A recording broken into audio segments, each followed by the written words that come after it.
when it comes to playing fast music. So this is Ah, something that people come to me with quite often. It's just another way to apply what we've already been talking about. So how does this apply to fast music? Well, I've got a few questions for you first. So when a oh, fast passage goes wrong, what do you feel is usually the reason? Is it rhythm? Is it the physical movements, or is it just kind of panic?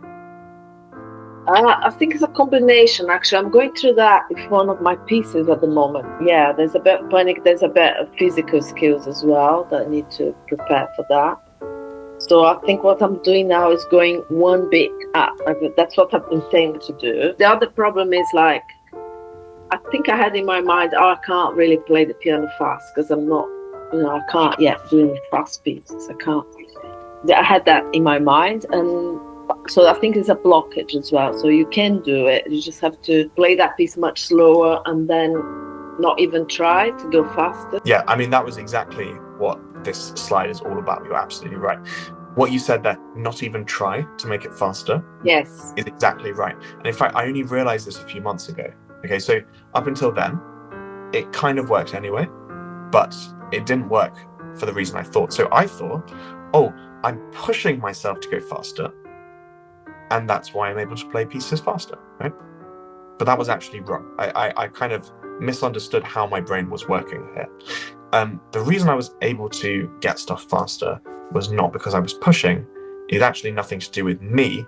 It's my unconscious mind. So let me explain what I mean by that. Okay. We start at the speed of no mistakes. Okay, so we're playing a piece in a way where it's exactly as we want it. We've got all the expression. We've got all the correct notes and rhythm, obviously. The touch is exactly how you want it. The hands are balanced.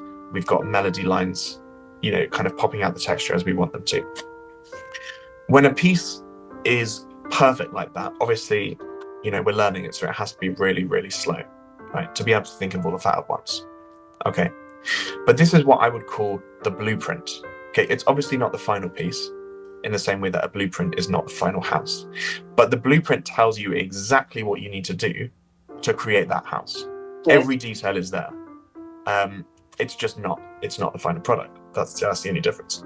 The same thing is here. When you play really, really slowly, you're thinking, oh, it's not the final product. It's not really what I want. But you've got every single detail in that version already. Yeah. So as I said here on the slide, the speed of no mistakes creates an accurate blueprint. Once you have that blueprint, you don't need to do anything. That's the magic of it. Your unconscious does all the work for you.